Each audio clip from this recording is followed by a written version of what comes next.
For those who don't know me, I'm Veda. I'm a senior entrepreneurship and marketing major at Colorado Mesa University here in Grand Junction. And I'm an East Coast transplant from Western rural Pennsylvania. We're talking Amish country on a busy day, a busy traffic day. There's a horse and buggy going down the street and a tractor at the same time, and maybe a cow. My 1,500-mile journey from Pennsylvania to Colorado is an interesting one, to say the least. And it somehow took me from professional mountain bike racer to innovation center researcher and aspiring comedy club owner. Yeah, not sure how that happened. But I'm really, really excited to share my story with you guys today. And I can't thank you enough just for showing up to support student entrepreneurship. By the end of this talk, I hope that this is the code that will be cracked. All of this is centered around the reality that students have no shortage of ideas, yet centers have a shortage of students. My hope is that my research will challenge what administrators think they know about student entrepreneurs while giving you guys, employers, mentors, and entrepreneurs a direct pipeline to the best talent that is currently flying under the radar. But first, I want to give you the SparkNotes version of how I became the entrepreneur that I am today and why I'm so invested in cracking this code. So for those that don't know my background, I started racing mountain bikes when I was 10 years old. And as a joke, everybody started calling me Darth Veda. During races, my dad would be like, use the force, use the force. And hey, it caught on, so I embraced the brand. Then eventually I became the elevator as I moved up the ranks and started to take the sport more seriously. But then I became the motivator when I raced for Team USA and I decided that nothing would stop me from making it to the Olympics. But then 2014 happened and I unfortunately became the excavator as I was dragged through the rock garden of life. I was diagnosed with an autoimmune disease called reactive arthritis, and I was told that I could potentially be in a wheelchair and on heavy medication for the rest of my life. And at the same time this was happening, my mom was paralyzed in a bad bike accident.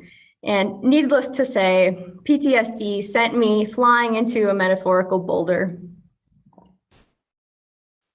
But little did I know that this whack on the side of the head was actually unlocking my mind for innovation. But before that happened, innovation was honestly the last thing on my mind. I was just trying to survive and manage the symptoms that were robbing me of my life. In a desperate attempt to find some kind of relief, I turned to comic relief. I started listening to comedy albums one day, and I remember having a very distinct moment when I thought, this is the only time that I'm not experiencing suicidal thoughts. And comedy didn't make light of my situation, but it helped me find things to laugh about in spite of it. And so my entrepreneurial light bulb went off when I went to a comedy club for the first time. I walked out of the comedy club knowing that I wanted to own a business where people left feeling better than when they arrived. I thought, if I can give people 60 minutes of relief from whatever they're going through, then I'll have made the difference I set out to make.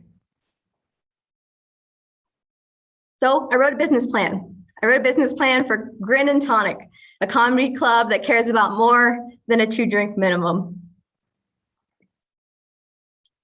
There was a lot I couldn't do at this point in my life, but entrepreneurship felt like a world of possibility in my world of no's because it said, yes, you can try this. Success isn't guaranteed, but you can try. And the idea of being an impact entrepreneur gave meaning to my suffering. It made me feel like I had to go through that to come up with a meaningful business. So after 4 years of giving it everything I had to get my life back, I moved to Colorado to start the next chapter of my life at CMU. Somewhere along the line, freshman year, I took my 15-page Word doc that I called a business plan, and I took it over to the Maverick Innovation Center, where Tom Benton, the director there, helped me find my next steps. He guided my market research, helped me register as an LLC, learn about patents and trademarks. But while I was doing all this and going here every day, I couldn't help but think and look around and think, Why are there no students here? I can't be the only person who has an idea that I want to work on. Why are there no students here? So I did all this preliminary work with Mr. Benton, and I was really energized by the fact that I was getting my idea down on paper and I had the LLC thing. I was like, ooh, I'm so official. Look at it. It's on paper now. But there came a point when I didn't know how to move forward unless I had an opportunity to pilot a real event. And I thought this opportunity was coming when I took a class called Experiential Management, where students manage and promote the on-campus bar called The Point. And a big part of that class is coming up with new event ideas to boost our sales. So me being me, I said, let's do a comedy show. I negotiated a $3,000 budget for entertainment. I negotiated with the booking agent of a national headlining comedian, and I was ready to host the bar's first public event. But right when I was about to start promoting this event, they got cold feet and they said, what if no one shows up? You know, we don't want to try anything new. And my funding was revoked. And I want to point out, I know universities are a business like any other. Student failure is not factored into the budget for a good reason. Like, that's just good business. But I don't believe administrators say no just to say no. But I do believe conflicts of interest prevent true experiential learning. And that's why innovation centers were created in the first place, right? Because we already know this is true. And so that's when I decided after that experience that when students are asked, what if it doesn't work? I wanted to make sure the Innovation Center was a place that asks, what if it does work? And you can try it here. So I marched on over to the Innovation Center to share my frustrations with Mr. Benton. He's a saint. And he said, let's turn this into a research and development independent study, and let's just see what you find. And a month after we formalized that study, I was invited to a design sprint with the Colorado University's Innovation Council, or QUIC. And the point of that was to determine gaps in supporting student entrepreneurship across the state. And one thing really stood out to me from that meeting. As it turns out, a lot of innovation centers look like this. That's when I realized the code has not been cracked yet. Students have no shortage of ideas, yet centers have a shortage of students. I really wanted to find out why and fix it. So my first course of action was to resuscitate our dying entrepreneurship club. And since its leaders had graduated and no one continued it. So I rebranded the club as the Maverick Idea Society, just in an effort to cast a wider net and just kind of attract idea people. Since students generally aren't confident enough to label themselves as entrepreneurial or innovative, which is something I'll get into a little bit more later. But I knew I couldn't spark any kind of development at the center without a founding group of students like myself. So I reached out to the two guys that you might consider the Innovation Center poster children, and I mean that in the best way possible. So the school published a story about these guys and about how their friendship sparked this electric scooter project. And I want to highlight a few themes from this article that I'd like you to keep in mind as we move forward.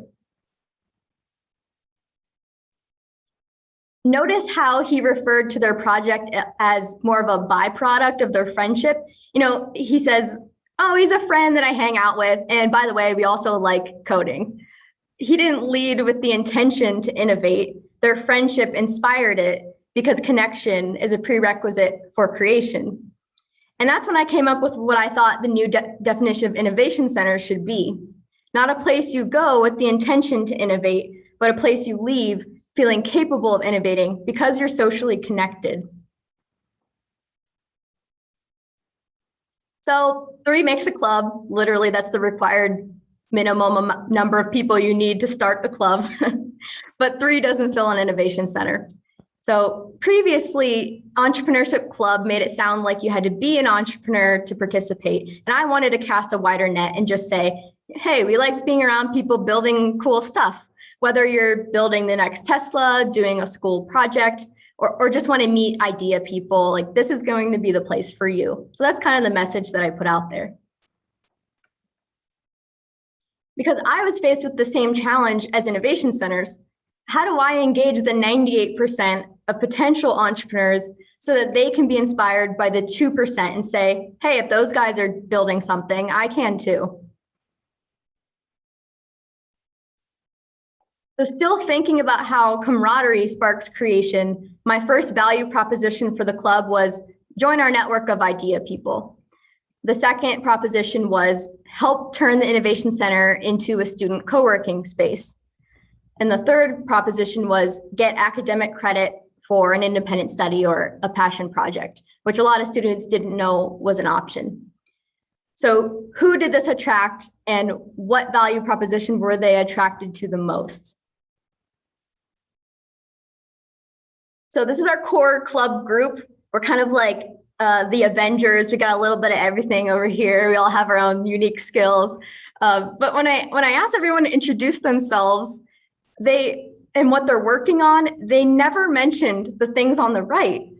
And these are by far the most entrepreneurial students on campus, yet they still weren't confident enough to own the things that they were doing and building. So that's when I realized that we really need to meet students at their comfort level and advertise entrepreneurship as more of a state of mind and not the act of actually starting or building something. And so after that, I asked all of my club members separately. I said, why are you here? Why do you keep showing up on a Saturday morning? We don't even have free coffee. Why do you keep showing up? And they said everything but idea development. And this challenges everything that innovation centers are built on, right? Because innovation centers have always said, come here to develop your idea. But that only speaks to 2% of the ones you saw in the article, the ones building the scooters. Instead, these students said, I want to meet like-minded people. I want to contribute to something that lasts. I want to help the Innovation Center grow and see what this inspires. And from those answers, I came up with this concept of the 3 C's of student engagement. I concluded that students need these 3 things to feel invested in the long term. They needed to contribute to something that will last. They need to find community with like-minded people, and culture through an environment that fosters their unique culture. And we'll dig into the culture piece more in a bit. The good news is we're doing a whole lot right, and there's no lack of support or resources. And honestly, CMU arguably has one of the most advanced academic frameworks for entrepreneurship education. We are one of 47 universities awarded the Coleman Fellows Grant, which promotes entrepreneurship in non-business departments, which is really cool. So that experiential management class I mentioned earlier, the one that runs the bar, that's one of those classes born out of the program. Another one of those classes is called Entrepreneurship for Creatives, which helps musicians build the business acumen they need to succeed in a creative sector. So I went to that class to promote my club, and I was shocked to find these music students were by far the most entrepreneurial and engaged I have ever interacted with, not the business students. So that definitely surprised me. Not only did they have good business ideas, but they were the biggest community builders on campus because their clubs were very strong and active. And we'll get more into the clubs in a minute. That got me thinking, how do we encourage those students to keep developing those great ideas when the class ends? A third class born out of that program is called Entrepreneurial Opportunities, where basically the students are asked to identify a problem that we wanted to solve and then conduct interviews to see if there was demand for a solution. And this class was a great cross-section of all different majors, and 3 strong themes emerged from that class. Everyone wanted to solve some variation of these 3 problems across the board: lack of connection, poor mental physical health, and not knowing about social or club events going on. And this was further confirmation that the 3 C's held true outside of just my club. And that got me thinking about how the needs of students and the needs of innovation centers are actually already perfectly aligned. Students need community. Centers need a critical mass to justify programming and development. Students want to contribute to something.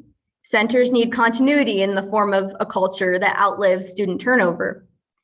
Students need culture or an environment that sparks creativity, and centers need creation of ideas, products, businesses. Our interests clearly are perfectly aligned already, so what's the missing link? Clubs are the least intimidating form of entrepreneurship in the eyes of a student. They create communities of like-minded people. They offer opportunities to contribute through common goals like fundraising, but they don't have that third C. They don't have an environment to foster their culture. And that got me thinking, what if innovation centers weren't centers at all, but clubhouses with club tenants, much like co-working tenants? Would this create the critical mass of self-starters that we're looking for to fill the building? So I offered office space to the biggest and most active clubs on campus, and they completely jumped at the opportunity to have their own headquarters. They were so excited. The clubs were on board, but administrators had some reservations. This is when I realized that administrators are far removed from what entrepreneurship looks like beyond the 2% of scooter builders and app developers. So the pushback I received was, well, clubs are the responsibility of student life. You know, why can't the music clubs use the band rooms? Why can't video game club use the competitive gaming facility that we just built? Why can't the mountain bike club use the workshop in the outdoor building that has everything you need? Well, the reason clubs won't use this readily available space, it's not a resource problem, obviously, it's a culture problem. And here's why I know this. I mentioned earlier that the students in the Entrepreneurship for Creatives class were the most engaged. And in that class, I learned that it's really important to have a place between home and school. If this wasn't true, co-working wouldn't be a thing, right? The students kept saying things like, oh my gosh, we need a change in scenery. We feel trapped here. We're in the same building with the same people in the same seats every single day. And not only that, but most classes honestly don't even prompt us to speak to the person sitting next to us. It's no wonder disconnection was cited as the top problem in that class. And so those silos that we're in are detrimental to creativity and mental health. When I gave these students a tour, I can't tell you like how much energy they had. They huddled together like in this picture, and they started planning how they were going to paint the walls and bring in other clubs to share the space with them. And employers, they say skills like community building and leadership are superior to even related experience or GPA. And if that's true, these entrepreneurially minded music students are actually the ones that you want. And by supporting their presence here, you have a direct pipeline to that talent. The second piece is that a place for non-competitive cultures matters. So when I asked the video game club why they won't use the new esports facility, they said, oh, the culture is just, it's not welcoming. We're just here to play. We're not here to compete. And most of the time students are associating culture with environment. So I'm going to be focusing on environment specifically. But again, on the surface, administrators are over here thinking, well, how on earth does video game club support entrepreneurship? But if we think back to the example of the students building the scooters, it was their completely unrelated hobby of jujitsu that brought them together. And then one thing led to another naturally, and they started a business together. On campuses, competitive cultures get all the funding and resources because that's just good business, right? But non-competitive cultures are kind of treated like the overflow campers in these spaces. And for the same reason that you don't want to hang out with your coworkers in your office after hours, I'm assuming you don't, students don't want to engage in their interests in the same places that they take exams and have some of the most stressful experiences of their life. And I can give a personal testimony of this as well. Like I said, I used to race bikes competitively, and leaving that world also resulted in a huge loss in community. And much like the video game club, there was a reason I didn't want to ride with the competitive team. It just wasn't my culture, wasn't my speed anymore. So I helped start a non-competitive mountain bike club here at CMU. And the act of starting a club is very entrepreneurial behavior. And we don't see this kind of behavior in competitive cultures because Non-competitive clubs, they identify a problem, they create a solution, they recruit, they promote, they fundraise, they manage and organize their members. These are all key entrepreneurial skills, right? So I put this poll on our Instagram and I said, hey, what do you think? What if the club had its own bike shop in the Innovation Center? Or are you fine just using the bike shop that's in the outdoor building that's honestly in a very convenient location and it has everything you need? And much like the music students were thrilled to have their own room, the mountain bike club was thrilled to not have to share space with their competitive counterparts. And that's when I realized that the most motivating reward for entrepreneurial behavior is just space. It's just space to foster their unique culture because everyone is different. So pulling these two pieces together, non-academic space plus non-competitive cultures equals 98% of entrepreneurial activity among students. And again, employers are saying that things like community building, involvement, leadership, that these are the most desirable skills, even over GPA or major. And this means that club leaders are actually your best candidates. And if innovation centers give these students a home, you as employers will have a direct pipeline to that talent. Actually, in another talk earlier this week, one woman said she really wanted to find local student talent because the cost of outsourcing was becoming really expensive. But she was frustrated that she got 0 prospects by posting a job through the traditional university platforms. And that's because there's 3 types of students, all of which who are ignoring your listing for a reason. The first type of student is the one climbing the ladder. If your job isn't the right ladder, they just ignore it. The second type of student is the one reinventing the ladder. Basically, these are the ones networking their ways into opportunities that aren't even on the job boards. And then 3, you have these students that are kind of in purgatory where they know, hey, I don't want to climb any ladder, but I'm also not confident enough to reinvent it. And that's where a lot of this club activity lies. And I got a small taste of how merging public and student co-working solves this problem for employers. Just last week, I was in the Innovation Center and a local agency owner walked in and was like, hey, Veda, you have a graphic design person for me that could do some freelance work? And one of my club members happened to be with me. And I was like, yeah, how about this guy? He's great. And I can think of tons of students who would never apply for most jobs, but they clearly have all the required skills that we can see through the work that they do at their clubs. So if innovation centers have their fingers on the pulse of clubs, the administrators there can recommend talent on the basis of skills and experience and not necessarily industry, which often limits the jobs that students will apply for. So basically, the Innovation Center becomes a microcosm of the gig economy where students are the freelancers irrespective of their major. So if we step away from clubs for a moment and actually just come back to the 2%, the ones going to the Innovation Center on a mission to build something, their needs are actually still the same.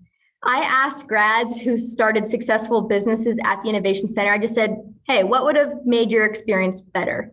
And none of them cited lack of resources or support, but they did say something along the lines of, I kind of just wish people were around, honestly. Entrepreneurship can be a very lonely pursuit. And they just kind of shrugged and were like, yeah, it would have been nice if people were just around. That's all they said. So we don't need more 3D printers. What we really need is a cure for loneliness. It's really all it comes down to. And that cure looks a lot like co-working.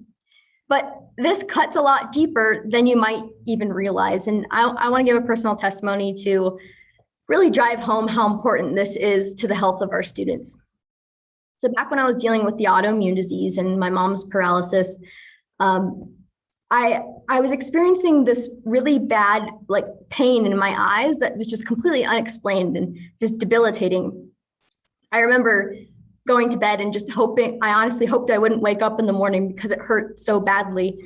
Long story short, after a lot of research, I realized I was experiencing something called somatization, which is literally the expression of negative emotions as physical pain. And studies show that social pain, like disconnection and loneliness, they share the same neural system as physical pain in our body. And this doesn't happen to everyone, but the biggest risk factors for someone developing a somatic disorder like this is recovering from a medical condition and living with a parent in chronic pain, both of which I had. But still, the match that tends to light this fire is persistent feelings of loneliness and disconnection. And I continued to have this pain very badly as a freshman and sophomore because I felt like I didn't fit in anywhere and I couldn't find people like me. I often left in the middle of class just to close my eyes in the bathroom because I couldn't make it through a class period because it hurt so bad. I couldn't look at the screen or the PowerPoint. And even when I was doing things I supposedly loved, like mountain biking, I almost always had to turn around and go home because it was just horrible. How do we expect our students to build anything when they're quite literally painfully lonely in extreme cases? And research on the most innovative workspaces tells us that pockets of interaction, not isolation, are the driving force of innovation. And right now, students are very much in isolation, and we're just in this clockwork conveyor belt that prevents any new or spontaneous interactions. Just think about the fact how you'll never meet someone who takes the same exact class and they take it on Monday, Wednesday, and you take it on Tuesday, Thursday, and you never meet that person, right? And when you're between classes, your only options are to go to the library, which is the epitome of isolation, or academic buildings where honestly some of our most stressful experiences happen, and we really don't want to be there anymore. So a lot of students aren't familiar with the term co-working, but it's clear that that's what they were asking for. Because when I gave tours of the Innovation Center, students were like, oh my gosh, there's a kitchen, there's a foosball table, I can go do some homework over there, and then I can come back and play some more foosball. And they were just over the moon about these very basic things. And at the end of the day, these are just classic co-working amenities, right? But students just loved it and they wanted to spend time here because of it. So seeing that reaction, my club came up with a design plan to create more of these pockets of interaction that we're missing. So the biggest, most expensive part of this design plan is turning this main room here into a public events venue. And our Innovation Center happens to be in a really accessible place to the public. So we want to take advantage of all this capacity and the potential of the space. And I came up with this bring the outdoors in theme. So it would feel less like Shark Tank, less like an academic classroom, and more like a playground. And besides installing a stage and a sound system, the next most expensive part of this design plan is soundproofing, because the building is actually an old church. And we going with this outdoor theme, we came up with this idea to do like moss panels and these sound dampening grids that we hang from the ceiling that we could also hang plants from. And my club measured every wall, budgeted for every material. We have plenty of students who are excited to do the work, and also professors who are ready to assign this as a project in their classes, engineering professors, but we need the funds to execute it. Not only is this an outlet for students like myself who want to pilot events, but a multifunctional co-working space creates the traffic we need to support student businesses. And here's an example of a student, actually a recent grad who's on the call today. Thanks, Elisha. He became VP of the Idea Society during his senior year, and he keeps coming to club meetings, even though he already graduated. What are you doing? But he wants to test his coffee business at the Innovation Center when there's more traffic there. So this continues to have value for our students even after they graduate. But we also want to promote pockets of campus community interaction, not just student to student interactions. Since our center also happens to be a public co-working space called Alt Space. And we have this empty tiled area that we want to turn into a bike shop, because I can have a personal testimony for this, because I've made so many amazing connections through the sport of mountain biking, like business connections that have led to great opportunities. And this is just another opportunity for things like that to happen for students. And remember, the students building the scooters met through jujitsu, not in a computer science class or a coding boot camp. And I want to show you that this model, this clubhouse model, is already being used and is extremely successful. So Forge, a lot of people know it, is formerly called Hackseaville, is an independent clubhouse near University of Virginia.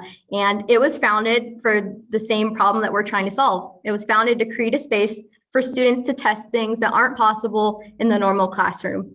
But the heart of their program and why it's so successful stems from the fact that it's very much by students for students. Students support what they help build. And in that experiential management class, our requests for simple things like student art on the walls were denied for no reason other than personal opinion. And we wonder why students don't support the bar. They didn't help build it and they have no personal investment in it. So they don't spend time there and they don't spend their money there. And I love this example from Forge if you read the staircase. And you can see why students want to spend time there, because they were allowed to make it their own, and that's fun. But while every club has a different subculture, they're all connected by the fact that they started something and they created a community. And we can all agree that those are the types of students that we want to participate in programming like this. So I work for Founder Institute, the pre-seed startup accelerator, and this is a campaign I did for their pitch workshops and competition that was for idea stage founders only. And instead of calling it a pitch competition, I decided to call it a series of idea jams for half-baked ideas. And I just wanted to say, hey, whether you have an idea scribbled on a napkin, in your phone notes, whatever it is, this is for you. It's not out of your league. And it went over really well. And this is the kind of messaging that we need to use with students, because they've already shown us that they're not confident enough to consider themselves entrepreneurs or founders or innovators. And they think they have to be pitch ready to participate in anything. It's very intimidating. And that's exactly why you see the same 5 students showing up to all the events. The barrier to entry feels too high. So on behalf of students who don't feel connected and have nowhere to test their ideas, I'm raising money to execute this design plan and break students out of these silos. And my club has estimated that the whole plan would cost $50,000 to execute, but the school requires us to raise $5,000 within 60 days in order to raise our fundraising goal. So I just want to blow it out of the water and show them how much the startup community really embraces and supports its student entrepreneurs.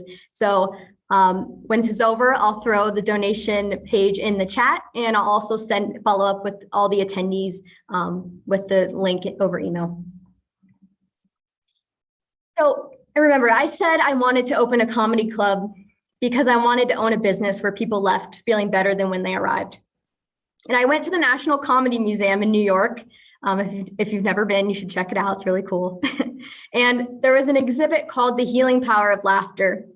And in that exhibit, one comedian said, comedy is the only thing that has gotten me through everything in life.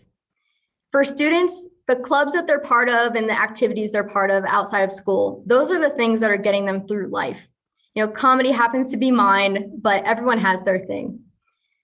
I want you to think about what that thing is for you. How is your ability to do your job well and be creative affected when you can't make time for that thing? Remember, Shin, an international student, said he was nervous about making friends. He didn't say he was nervous about starting a business, but those nerves faded when he found someone who shared his interests. Because the best ideas don't happen in classrooms. They happen when you're doing your thing with people who get you. And whatever that thing is, there should be an outlet for it, because camaraderie inspires creation. And there's no amount of academic or professional value that can motivate a student to build anything when they feel disconnected.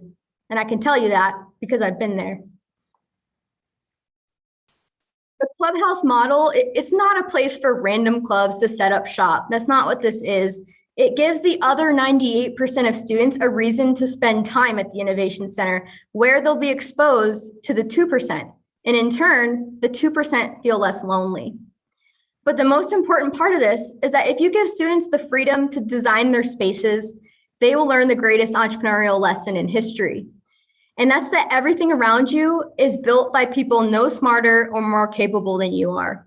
And that's something that I personally have always come back to when I feel like I'm not qualified to do something. I pick up a product in the store and I think about how I built this episode that told me the story of the one person who had this one idea and made this thing that I'm about to buy. And a student designed co-working space is really just a community of executors. And I think we can all agree that those are the prospects that employers really want. This is a place where an employer could walk in and see for themselves who is capable of rallying their teammates and executing a vision. So I have 1 year of school left, and by the time I graduate, I really want to make sure that there's a place for students like myself who had ideas but nowhere to test them. I want to make sure there's a place for students who are asked, what if it doesn't work? I want to make sure there's a place for students to go between home and school. But most importantly, I really want to make sure there's a place for students who don't have an outlet for that one thing that gets them through life. And that's why I want to rewrite our definition of innovation centers, not as a place you go with the intention to innovate, but a place you leave feeling capable of innovating because you're connected. And just to prompt some discussion as we go into the rest of the hour, I want to ask all of you, what does your life look like when you feel most capable of innovating? What environment are you in? Who is around when you had your best ideas? So if you had any questions throughout the talk, that you can throw them in the chat and Spencer will bring them up. But that's all I have for you guys. And I can't thank you enough for showing up to support student entrepreneurship. It means the world to me. And I hope that we can really blow them out of the water and show them how much the startup community cares about its students. So thank you guys.